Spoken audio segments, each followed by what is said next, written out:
What up, everybody? We're back. Golden Spaces. It's been a while. I'm just kidding. Um, Usually it's me and Nat, right? But Nat is out right now.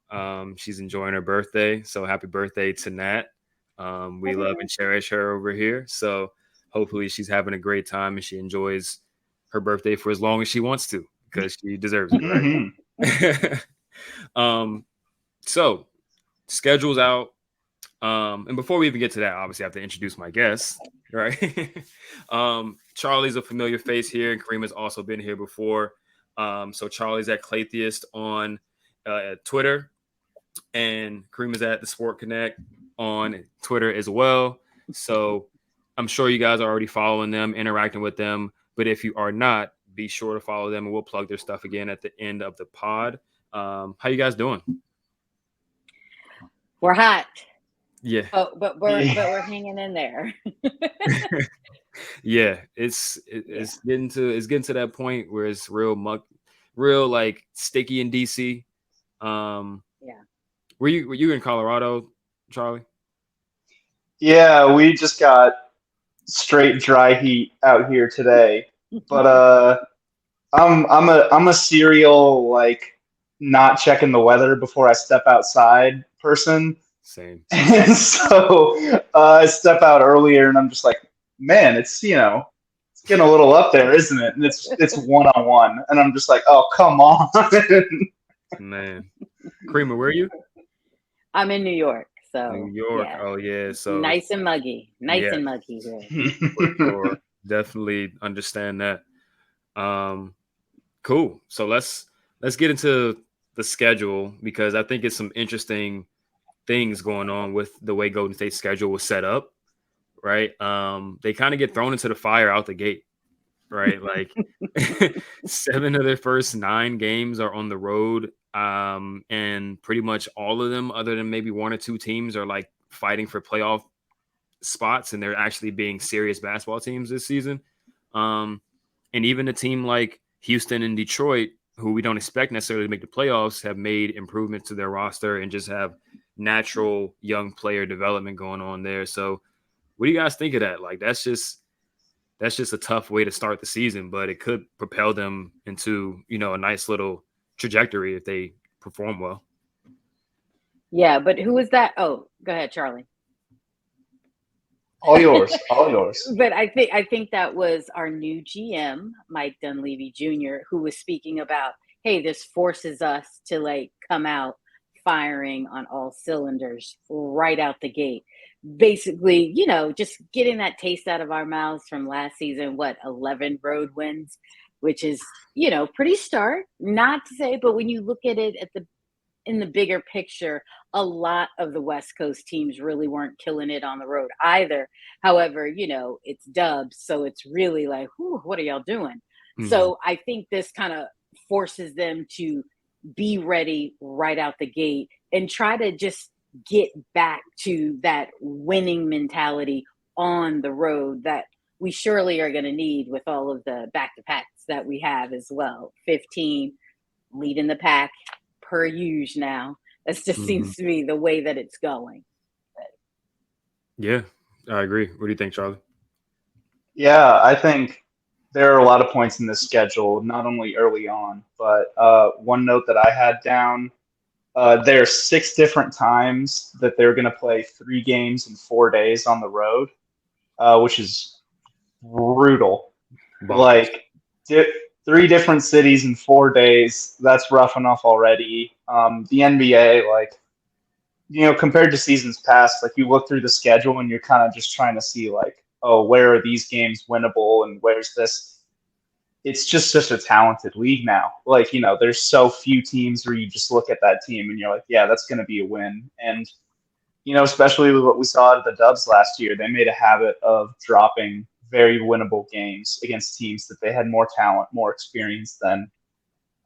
So I'm definitely a little worried about that. Obviously, the back-to-backs are going to be kind of a lot, but this is a thing we've seen before out of the Warriors. The 2022 championship season, very, very infamously, shout out to Trista Crick, starting off 9-1.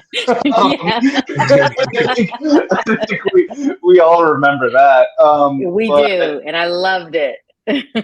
yeah, no, and I love it, and I love that. I love that she's embraced that. Like, if you're gonna be in this space, you gotta take it on the chin every once in a while. Um, but this is what the team does. Like they really respond to pressure, and the pressure is definitely on with the way the schedule is laying out. So it's a little make or break at many points in this season. For sure. I mean, just looking at some other things like the end of the season, 1, 2, 3, 4, 5, 6, 7, 8, 9, 10, 11, 12. Like the last 13 or so games, they have like 9 road games to end the season as well. So pretty nasty. Pretty nasty. But gearing up for the playoffs, that could be exactly what they need to ramp things up. And I think a lot of those are winnable games. It's just, like you said, tough 3 games and 4 nights and stuff like that. But I do think this team is more equipped than last year's team to handle those type of stretches because I do think they're deeper. I also think they have a more versatile roster, more lineup combinations and stuff like that. So they have more ways that they can beat teams. And, hopefully having 2 Hall of Fame point guards on your roster will allow you to be able to sit one every now and then and still have extremely good, point guard play to get you over the top there. So some key games, right, that we're looking at, obviously out the gate, you get Phoenix at home to open the season. KD's first game back in Chase Center with fans. Right. Yeah, with fans. Gotta put that out there. That should be interesting, right? Emotions should be running a little bit high, right? They're probably going to put a tribute video together for him. Well deserved. Obviously, Phoenix is supposed to be looked at as like a new powerhouse with the amount of talent that they have at the top of their roster. What are we kind of expecting for that game? Like, as far as like, I guess, strategy and how that game is going to look. We can start with Charlie this time. Yeah, I think the first thing that I thought is I was kind of getting psyched up, like, oh yeah, like first time 3 years he's playing in front of the fans. And then I think about, I guess, 4 years now. But then I think about how much things have changed since he last played in a whole different stadium with a whole different crowd. The Warriors, like, I think one of the kind of quiet storylines is that the sort of intensity of the home environment has really dropped off since they started this whole San Francisco project instead of Oakland. Shockingly, a crowd full of like 600 Facebook vice presidents doesn't get as loud as those roarable crowds. So, I'm hoping that they can get up for it. Like, I'm hoping that they can get psyched for how big that is, not only just because Phoenix, divisional rival, they're another contender out west. They've got a lot of players on this team that we've really scrapped with over the years, but especially KD, man. Like, emotions are going to be running high, and I'm excited to see how the players pull it out because there's so much going on there, especially with KD and Draymond. So yeah, man, that's gonna be a big starter too for a guy Andrew Wiggins. Like, you come right back into the season and bam, you're guarding KD. You've got the toughest shot maker that we've maybe ever seen right in your face all night. So that's going to be something. Yeah, I think the crowd will definitely be into it, and I think they've gotten better over the season. They've gotten really into it. It's a bigger place, so it's not as intimate as Oracle was. So it does take a lot more for it to, I think, come across the TV. But people that have actually been there, they're like, no, it's actually still really loud. So there will be that there. And I think also we have to think about CP3 is going to be there. Dario Saric is there as well. So matching up with their former team. So Mhm. all of that is laying on it. And of course, we want to go out there and put on a show and actually get the dub. And I think Draymond and Katie's like relationship through all of this time, they've been on, a podcast together discussing everything. So I think that part of it, it's not really going to be too much. I just think, what is the initial welcome going to be for Katie? I think he will get a lot of cheers and everything like that. We'll watch the video, but I just hope that they're not, doing this whole let's retire his jersey here, because that I just don't That'd be too think much. it, it levels to that. Like the video, great, awesome. But with, Joe Lacob did say he'd retire the number. And I'm just kind of like, do we really? I think that's a bit soon, a bit much. Yeah. Yeah, I think in that moment it was kind of like he was very emotional at that time. Right. he was high off that chip. Right. We've all been there. Yeah. And it was kind of like that whole, I mean, obviously the injury situation and everything that went into that.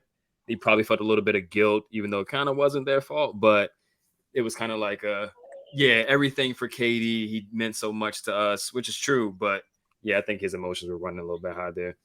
I like that game though, because it's kind of like, look, out the gate, like you said, emotions are high. If y'all are a serious basketball team, you'll put out a good performance here. Now, you don't necessarily have to win. You would like to win, but a good showing is kind of important to set the tone for the rest of the season. And then then you go right into the fire next game in Sacramento, where that crowd is going to be ridiculous. And that team's going to be trying to come for your neck. So it's kind of like for lack of a better term, bittersweet. Not really bittersweet, but it's like there's pros and cons to the way the schedule is set up this way. It's like you got to be serious out the gate. There is no starting 0-5 on the road. There is no 3-7 if you want to be a serious team. So they gotta do it. The next game that I think is pretty noteworthy, obviously, is the Christmas game against Denver in Denver. Pretty hard to win up there. Oh yeah, they'll be stuck in air. Yeah. Yep. And they played 2 nights before against Portland. I mean, Denver is not too far of a flight, I don't think, but that's just that altitude and the champs. And how are we feeling like they stack up against Denver? If Denver is a 10 out of 10 championship team, what are we thinking that Golden State is right now? Well, I think it's hard to kind of tell just yet, because it's putting in the fold, you have CP3 now. So it's kind of like, even though I feel like that could really be seamless to me, because I just feel like he gets it and can kind of just come in there and be like, all right, I see what y'all got going on, after they do their little mini camps here and there that they're putting together. I think that it's kind of going to go smoother than I think we're all kind of like, oh, we don't know, it's going to be bumpy. I think it's going to be kind of seamless there. So I'm thinking we could do it. And I think we're probably at a 7 right now. That's fair. It's a 7 right now. I'm right there with you on a 7. Like, I think, the Nuggets, like any championship team, you're gonna have losses. And Bruce Brown getting a whole lot of money from the Pacers.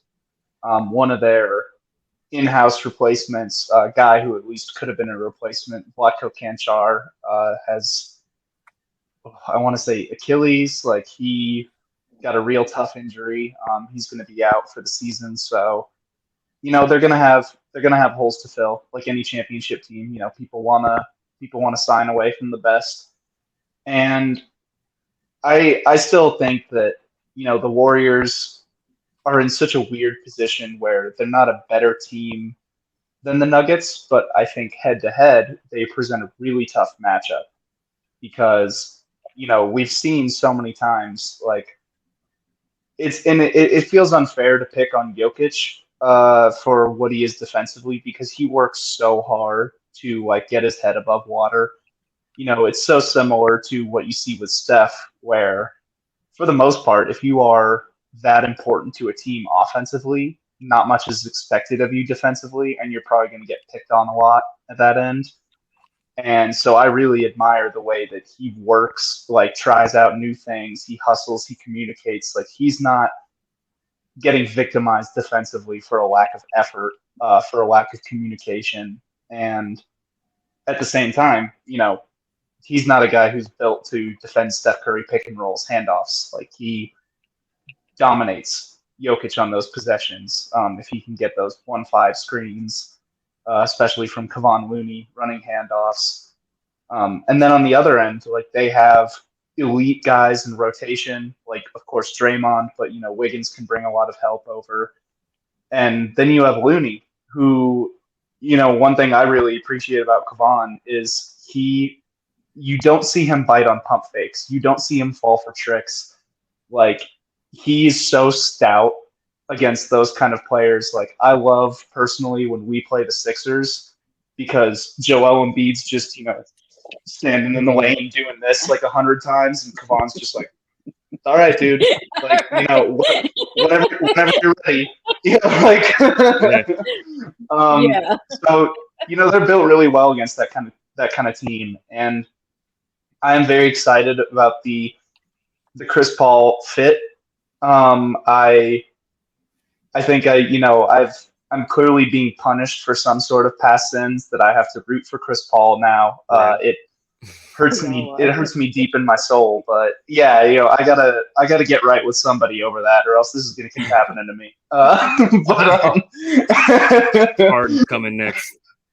Yo, no. Not funny, Justin. I'm sorry.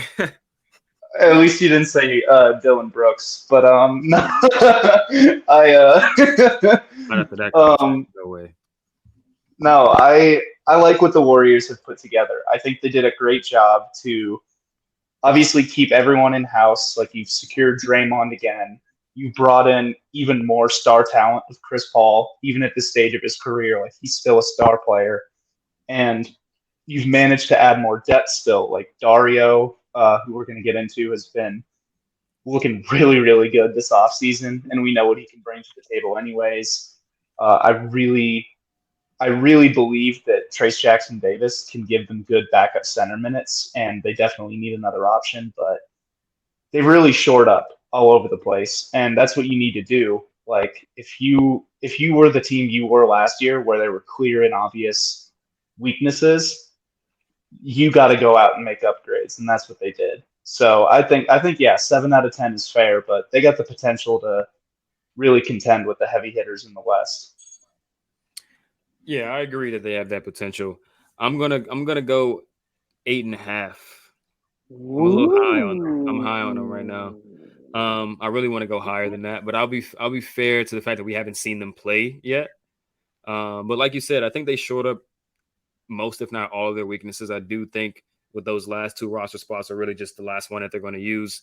They probably need another forward that can just do multiple things and get in, take some minutes, you know, when guys are sitting out and stuff like that.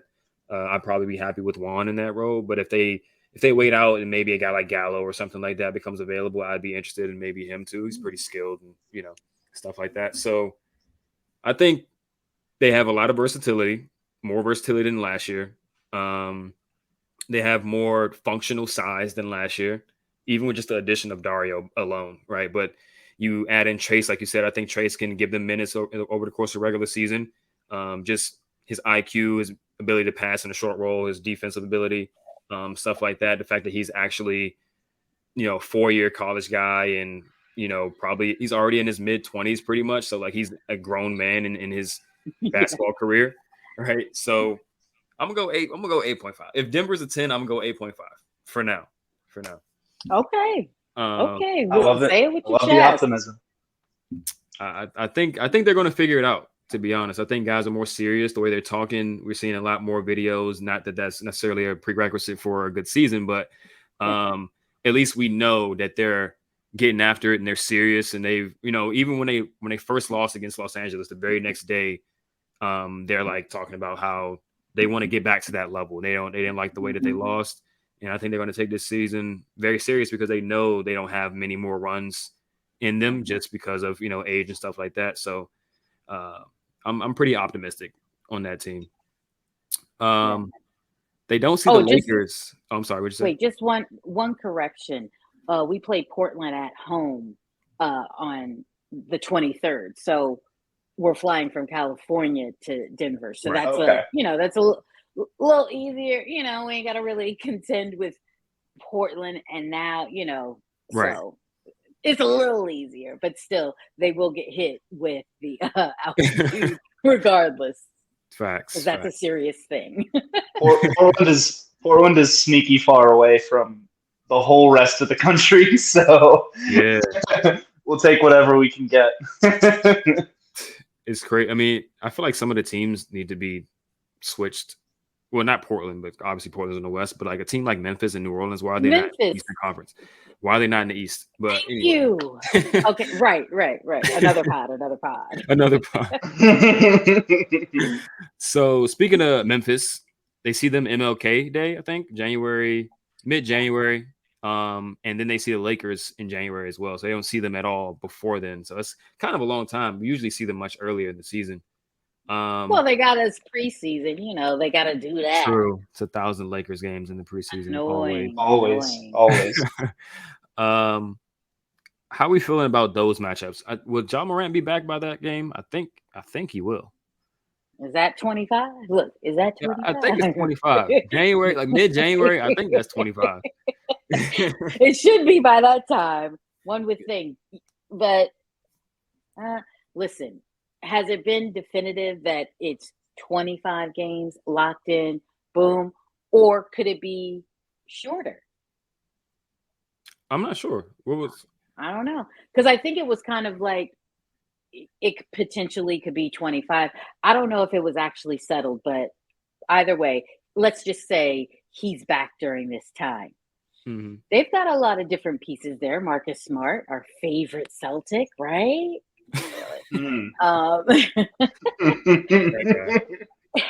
I think we're just going to be geeked up to like just shut them down, period.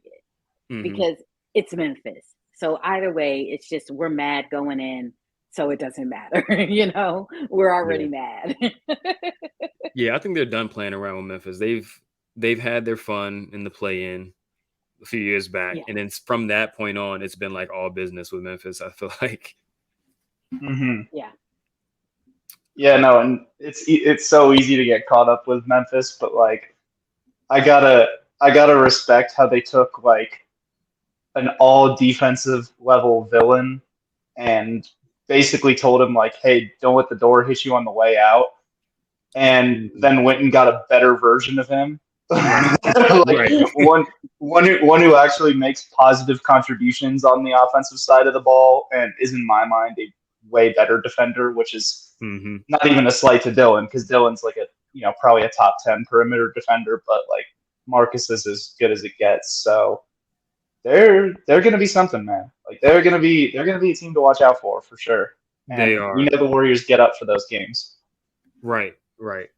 Ultimately, I do think the Warriors are better, but they will be better than they were last year. Obviously, because you said Marcus Smart's better than Dylan Brooks. I think, did they have Luke Kennard the whole season, or was he like a mid deadline guy? Right. So he'll have a full season with them, healthy. I think he adds a ton to their offense because they've always struggled in the half court, and he just adds some shooting and stuff like that. So they can be a little tricky. Rather not see them in the playoffs just because we've already been there, done that. I'd rather see a team that potentially won't injure any of our players, but even though Dylan's gone, but yeah. In-season tournament. Let's talk about that. Like, explain that.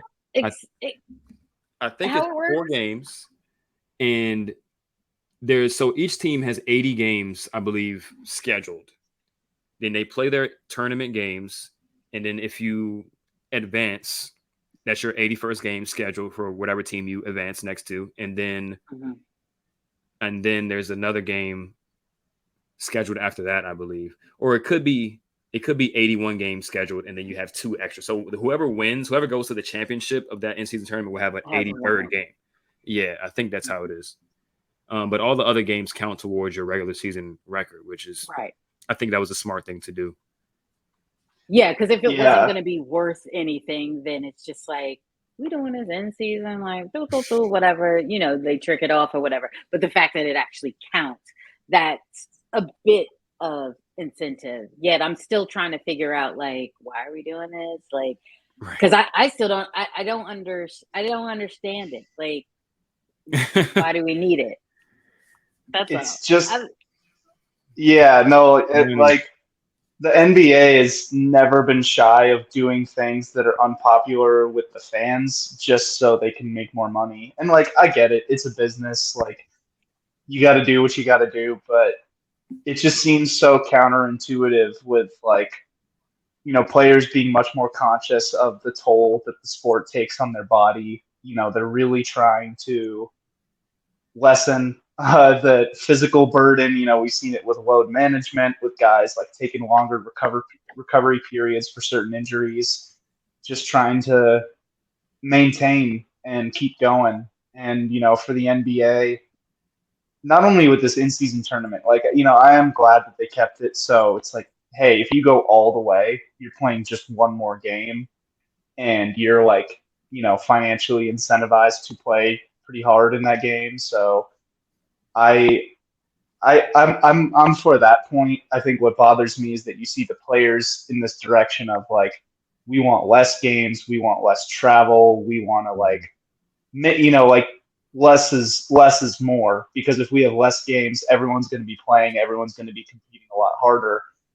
And then the NBA is like, hey, what if you played all of the teams in the other conference more, so you got more travel, and now you got more games, and it's kind of just like, right, man, no wonder you guys almost, like, went into a lockout over this new CBA, because they're not aligned at all. And we know the players want to make money too.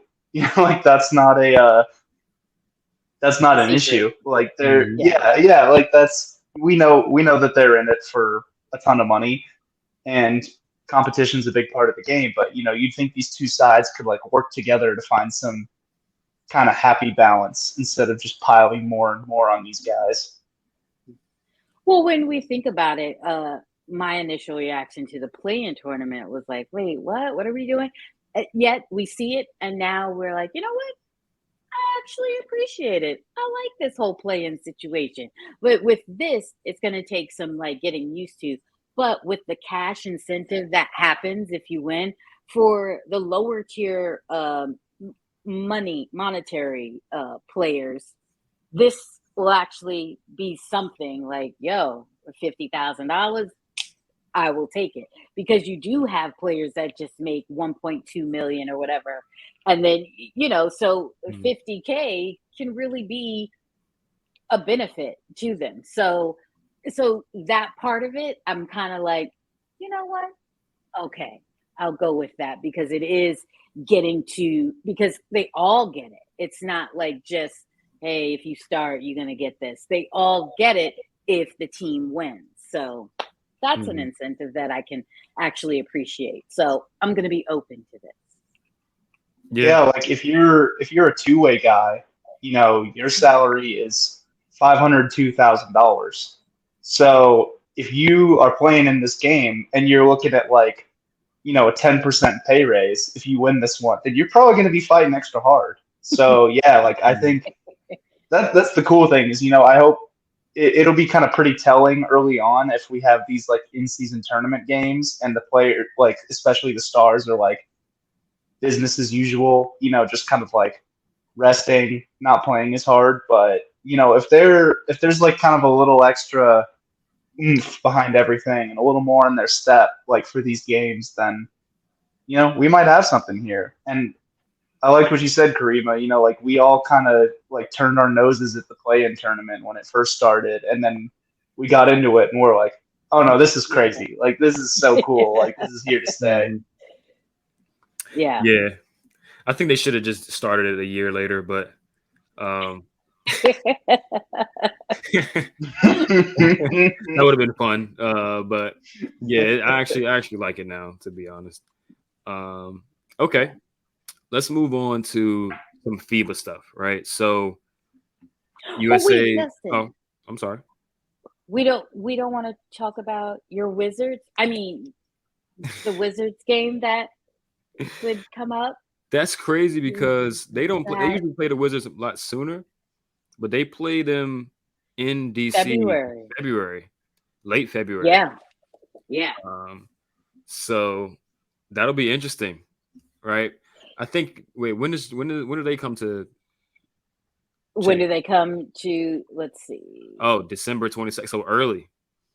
Oh, they come first, and then we go Hmm. February 27th. Oh, okay. So Jordan's Ooh, return is December well, Get a 22nd. little round two. Round two. They got but 2 days. but I totally think that Jordan is going to get like a standing O. Like he's not Mhm. getting booed Oh at yeah, not even all. close. Like If anything, even when Draymond he will get makes a booed. shot, oh, okay, okay, because that's really what I think is probably going to happen. But like even Jordan making shots, people will still be cheering and kind of being like, "But we just want him to do good."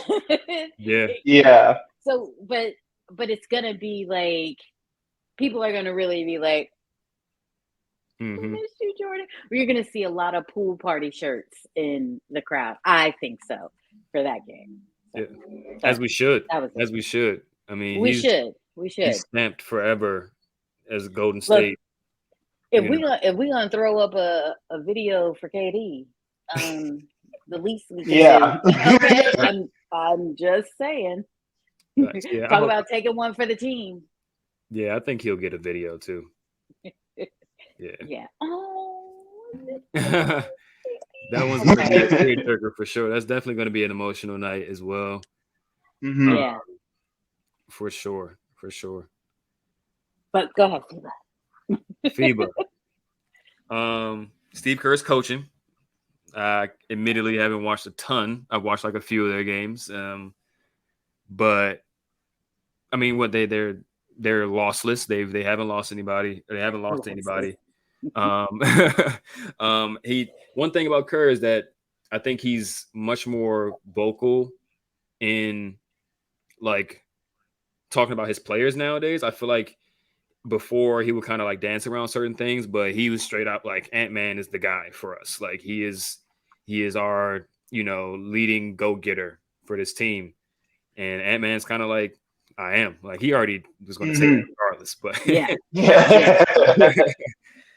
he's been killing though. He's a monster. I think he'll probably take a little leap. I think he was already pretty good, but I think he'll take a nice leap coming into this season. What do you guys think? Especially getting the coaching that he's getting with those particular coaches. You've got Mhm. Spoelstra, you've got Ty Lue, you've got even Free what's his name? The Gonzaga coach? Oh. Oh, Mm. I Charlie like Cummings. Gonzaga, but but whatever. But just that kind of coaching staff around him. And remember, Kerr wanted Ant. He saw him in a workout. Remember, but he was just like, "Homie, you was out here messing around. Had you actually focused and worked hard, you'd have been. We'd be calling you." Mm. But you want to be now that's where you are. So but I think like you said, Kerr letting him know, no, he's the guy. That just bodes so much better for Ant, just period. And I watched earlier games against Puerto Rico and a little bit of who else did they play that I was just tuning into. But you saw them still trying to work it out or whatever. But you still saw Halliburton was just he's that guy as well. Mhm. He just Mhm. kind of gets right in there and can keep it moving. I think Brunson is actually kind of like not where we all wanted him to be or thought that he would be because Halliburton and I think Ant have really, shined Thank you, Mark Few. That was his name. Um, and who else that I was thinking about? Brandon Ingram is even doing a bit. That you're just. I just think this group is going to learn so much. That's what I think about them. So I'm excited to see what they can do, and hopefully they win it all. Charlie.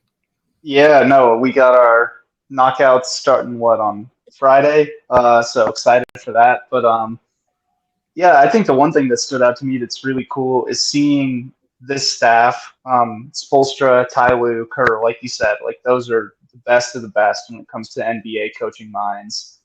And just to like Mark Few is a great coach. He's a much better coach than he is a person. And I'll just leave it at that.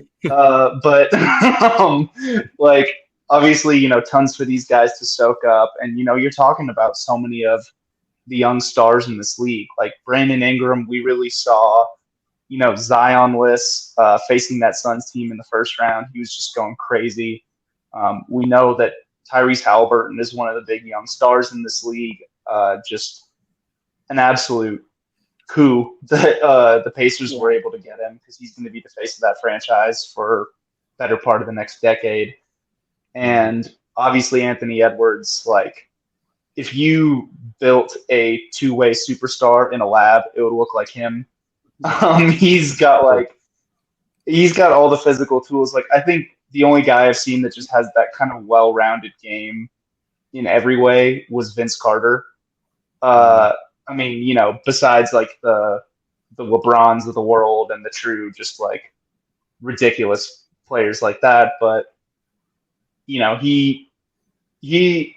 like what you said too, Kariemah, about like him kind of having that mess around, like the little thing, because like that's what he was. That's what he was at Georgia. Like that was a season 2 where I was doing full time draft scouting, looking at these players, and he just struck me as like such an unserious guy for the amount of talent he had. He was chucking up shots that weren't good for him. He was like forgetting responsibilities, just kind of like going through the motions at certain times. And, at whatever point it happened over the last 3 years, like something just clicked and he went full commitment. Like, even the stuff you said, Justin, like he's just like, yeah, no, I am that guy. Like he has limitless confidence, and he's finally realized that like he can put the work in to back that up. And it's just so crazy. Like when you hear things of like, him talking about this off season, like, oh, we can do this, and like we can get Cat to lock in and blah blah blah. And I'm like, that is a confident man to say that about his teammate who's like what 6-7 years older than him, like got way more experience, and he's just like, yeah, no, if Cat dials in, we're good. Like, because Ant's just like, I'm here, I'm dialed on this right now. Like I'm not going anywhere. So it's been really cool. It's been really cool to see. I was able to catch like replays of a couple of games because those start times are brutal out here. But I think one interesting point that kind of circles back to the Warriors is shout out to our guy Joe Varai for writing an incredible piece on how Kerr has taken so many of his play concepts that he runs with the Warriors and translated them to this team. And the one major change is that he's running a lot more spread pick and roll. And I think what we've seen from Kerr in the past is he loves to simplify things for new personnel. And we've seen like he's willing to go to the pick and roll in the playoffs. But I think a lot of the reason that he's willing to go to it with his team is these aren't his guys. He's just getting them. Like they only got like a couple of months in the gym together. Like you can't just be throwing like these insane motion concepts at them and expect them to pick up on it. But what's interesting to me is when we go into this upcoming season, like Chris Paul is the pick and roll guy. Like he is always one of the best. Last season, I think he was 91st percentile pick and roll scoring efficiency when you add in all of his passes. which is just crazy for a guy that like does not have the explosion that he used to. So Yep. when you look at the way this Warriors team is constructed, if Chris Paul is going to be getting a lot of these bench minutes, one very likely unit that you're looking at is Chris Paul, Moses Moody, Jonathan Kuminga, Dario Saric, and Trace Jackson Davis, or whoever else is playing minutes at the 5. If you're running Chris Paul's spread pick and roll, you have at least 2 shooters out there. You have Kuminga, who cuts as well as any young wing I've ever seen. We'll talk more about like what Dario's been doing, but we know that he can space the floor at the 4 spot, that he can make passes out of the post, out of the short roll. He can do so many different things. So if the goal for this current team is to run more pick and roll to accommodate Chris Paul, then I think we're seeing a lot of that happen right now with this FIBA team, is what that offense would look like, blending his motion concepts with more traditional spread 5-out pick and roll. Yeah, and I think in general, like if you let Twitter tell it, they don't run enough pick and roll and stuff like that in Golden State. But I mean, I ran the numbers, and Steph is one of the higher frequency pick and roll players in the playoffs every year. In the regular season, he has a ton of pick and roll possessions as well. But if you look at the rest of the roster, who's really going to run a lot of pick and rolls, right? Like Jordan was a guy that ran pick and roll every now and then, but outside of Jordan, you don't have many, right? Clay can run pick and roll, but at the same time, they don't have a ton of pick and roll bigs on their team, right? Now you have Dario, who can, like you said, make passes out of short roll. He can also pick and pop, and he's a good guy that you can put in that role. Jonathan Kuminga coming into his own and playing more minutes and having a bigger role can do that as well. And then Trace Jackson Davis is another guy. So now they have some options, and then they have an additional pick and roll maestro coming in, Chris Paul. I can definitely see them running a lot more pick and roll than they ran in seasons past. And I mean, it's pretty much a personnel issue. It's not necessarily a Steve Kerr doesn't want to do it thing. I mean, I'm sure he doesn't want to run it into the ground, but it's been more personnel than anything, I think, with the pick and roll stuff. So let's talk about Dario. He's been killing. He's been doing point forward stuff, throwing no looks with the offhand. He's been cooking out there. I'm really excited about his addition to the team because it looks like, he's had a series of injuries in his career, and now he's kind of come into his own as far as having the IQ match up with him being a healthy, strong athlete at this point in his career. So this should be kind of like not a resurgence, but it should be one of his better seasons, I think, in his career from an impact standpoint. Yeah, I think it will, because you even saw glimpses of that really the tail end of last season with the Suns, how he was killing us, but listen, everybody was killing us at some point on the road, but but you really saw him really getting after it, because it was like, finally I'm healthy. And so something just happens to players when they play for their home country team. They just, you start seeing them in a different light, they dressing better, wearing better cologne and stuff like that. So it's great that, Saric is really getting that going right now, and then going to fold right into coming into the season with us. And I think he'll be able to pick up very quickly. He's our belly, you know what I mean? So go ahead, Charlie. Yeah, I've been really excited by what I'm seeing out of him. One game that really stood out to me, I was able to catch that game against Turkey, and that was such an interesting matchup to me. Obviously there's been so much talk about Alperen Şengün, but I was kind of interested to see like what Dario can do against him. And there were so many instances where they ended up matched out on the perimeter against one another. And, Dario's not really comfortable going out there, like defense-wise. That's really kind of not his bag. Like, there are definitely some instances where he'd just be sagging off too much or let him eat up space on drives. But what really impressed me is not only the stuff we've seen with the passing, the shooting, his ability to kind of move around the floor, find his teammates. But if he got the matchup one-on-one with Şengün, he just made a move and went to the basket. And, that's really important, not only seeing that he's doing well athletically after all these injuries he's gone through, But that's going to be important because with this Warriors team, we've seen like with Bielitsa, he played a good share of minutes at the 5, and they like to do the real spread 5 out, like no true big on the floor. And if Dario is that guy who is playing the 5, is shooting, is drawing centers out to the perimeter, it's going to be really big if he can take them off the dribble and make them pay, make them think twice about getting too close to him, trying to stop those perimeter shots. And I think that's going to be really important because, if teams just know you're going to shoot it every time, then that really changes how they get to play you. But if you're going to, take them off the bounce every once in a while and get to the rack, then that really puts doubt in their mind and gives you those extra seconds to get a shot off. For sure.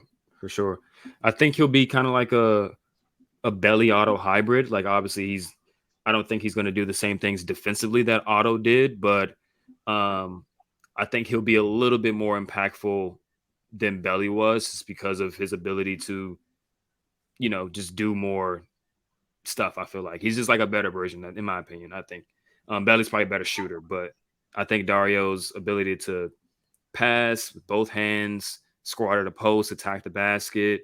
He's so smart. He's a really good pick and roll big. Really excited about him.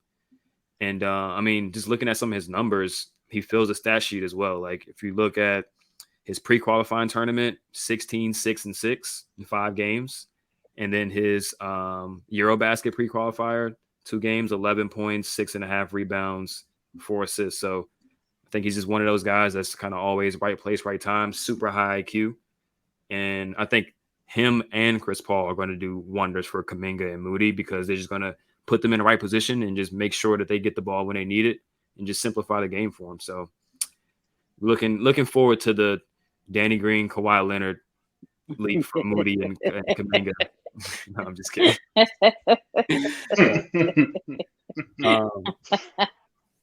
So Steph did a event in Baltimore recently. I was supposed to go, but shout out to my friends who forgot to get the tickets.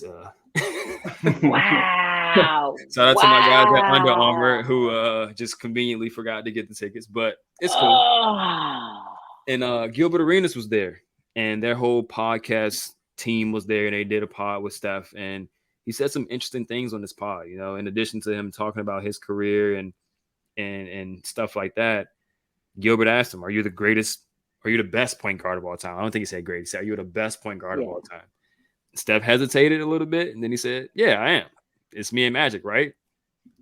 And then they kind of got into it. That's all the conversation, right? He's correct. It is just those two. And I guess the question now is, who would you take, right? Like Magic has the career accolades that are just almost unrivaled, right? Like 5 chips. I want to say he has 3 MVPs, multiple finals MVPs, 9 finals in like 13 seasons. One of the greatest, if not the best, like offensive engine of all time. So it's really hard to stack up the Magic, but Steph has a resume of his own, and Steph in many ways has obviously revolutionized the game. And, he's just a modern player. So when you compare modern players to players of the past, there's going to be a disconnect in style of play and stuff like that. So it's just an interesting question, but I think it's a good question. I personally would take Steph, but it's a good debate. What do you guys think? Yeah. I think as it stands, like they're as close as it gets. And, what's really cool to me is when you compare their careers, like there's so many ways that they're similar. And there's so many ways that they're different. Like Magic could do everything except shoot. And then on the other side, you've got the greatest shooter that's ever walked this earth. Magic was maybe the best passer of all time. Like I would say him and LeBron are up there as like just the most talented floor readers, like their ability to just make every kind of pass in the book, do it with like this insane flair that no one had ever seen up to that point, which I think is really cool. But yeah, Joker definitely. But like Magic was kind of the guy who revolutionized passing in that respect. And then I think Steph is, up there with a lot of the greats as one of the greatest scoring guards ever. Not only just a shooter, he's an unbelievable scorer when he has all the right tools around him, when he's healthy.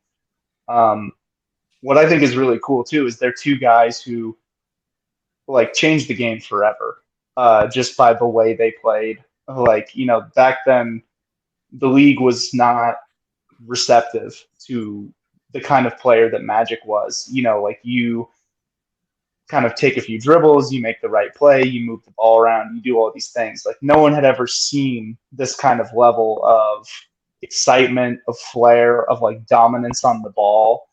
And once you saw Magic get going, like who was gonna tell Magic, like, stop dribbling and passing the way you are? And it's the same thing with Steph. Like when Steph started shooting, like the league did not shoot like that. But then when you see him do it over and over again and it just keeps going in, it's like, Right. all right, like you got it, man. Like Right. you do what you do. Like we're not gonna stop you. It's like, hey, can we get a guy like that on our team? Yeah. Yeah, no, for real. Like, and then everyone for the last decade has been trying to find their Steph, which is just crazy to watch. But I think it's just so cool, like they have such a history of like winning, like Magic effectively dominated the 80s and, for all intents and purposes, like the last 10 years have been Steph Curry's, if they've been anyone's. So it's something to watch, man. Like, and I think, the advantage kind of has to go to Steph because his career is not over. And, he has the time to build up more accolades. Like he's going to get more All-Star games. He's probably going to get more All-NBA. Might even get another finals. Who knows? And that's the thing that interests me so much is when you play across these eras, like Magic had to compete with some incredible players like Larry Bird, Julius Erving. Like they had some unbelievable guys in that era. Obviously, he had his times facing up against Jordan, against the Pistons, Isaiah Thomas, but like the league only gets more talented every year. So I think when people kind of cling on to like these old guys and the rings that they got and all the accolades that they got, and it's like, hey, it's never been more difficult to win a championship than it is right now, and Steph just keeps doing it. Nice. Yeah. Because like you said, if it was that easy, then why isn't, LeBron, why isn't he just winning everything all the time with all the different teams that he's been on? Why wasn't there just, triple, 6 of them on this team now? Now I want to go to this team and win.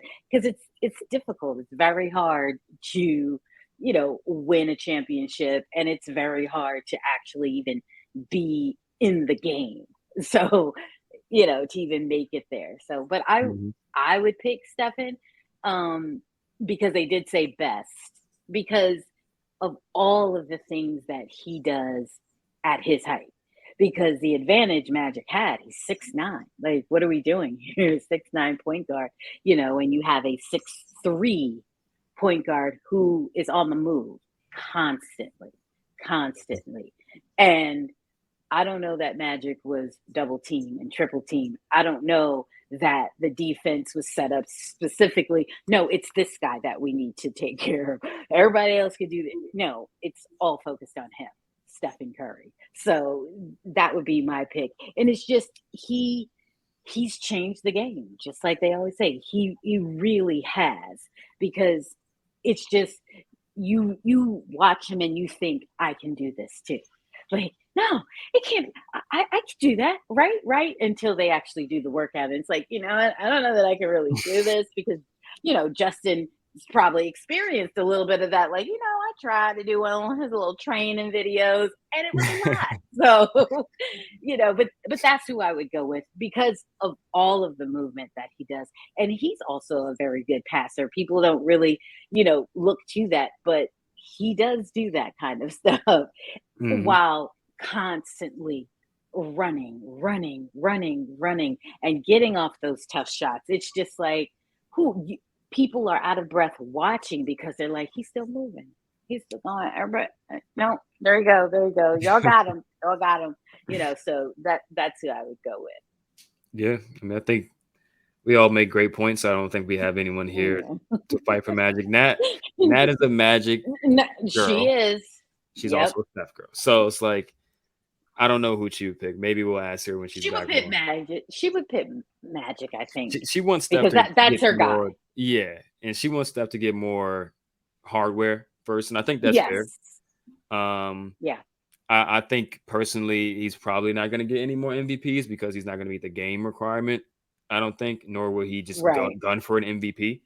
But I think they got a legitimate chance to get at least one more championship. So hopefully he accomplishes that and matches Magic in championships won. Yeah. I think that's all we got today. Oh, what you got, Charlie? One thing I got to shout out to is, just in how the similarities between these two guys. I always appreciate, everyone remembers 2016 blowing the lead. That's that was a very similar experience to what Magic had.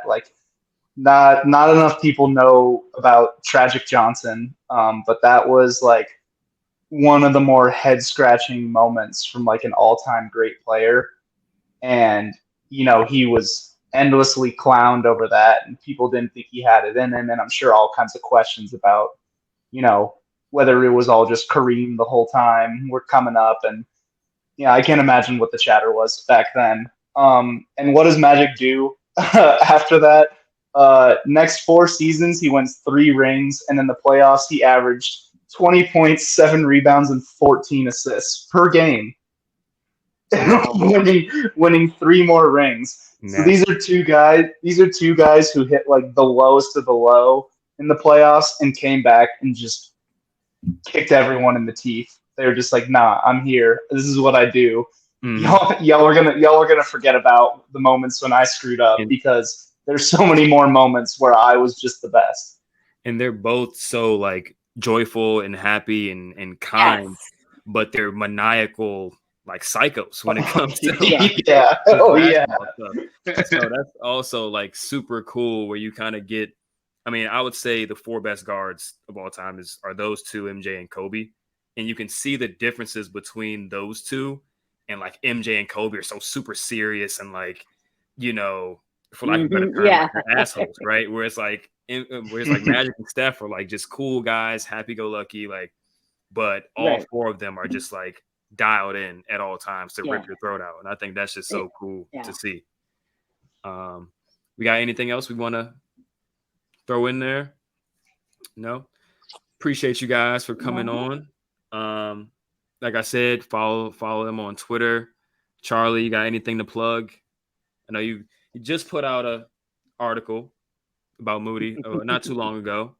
Go check that out, because I've been on the Moody train. So me too. We've been on the Moses. Go ahead, plug your theswishtheory.com. That's where I do all my writing. That's where you can check out my Moses article, breaking down all of the game tape and stats from his rookie year versus his sophomore year to see where did he improve, where did things stay the same, how does this change his outlook going forwards. It was really fun. Spoiler alert, everyone should be doing more yoga than they already do. But yeah, you can check that out there. And then as always on Twitter, not X, it'll always be Twitter to me, at Claytheist11. You can check me out, always tweeting about Warriors or whatever the hell else is going on. And Kariemah? Yeah. Well, I'm at the Sports Connect, and I tweet a lot about tennis. So that's what is happening now. We've got the US Open coming up. So I'll be doing that. I'll be at the Open. So I'm heavily tennis oriented, but when it's basketball time, you will see a whole lot of dub stuff that I will be talking about. So just check me out. But I'm a fun follow. Facts. I agree. I vouch for both. Always. Both of these people. Appreciate you guys coming on. Golden Spaces crowd, we will be back next week. No, we say that. We will be back next week. But thanks for tuning in and have a good night or day. Bye. Thank you.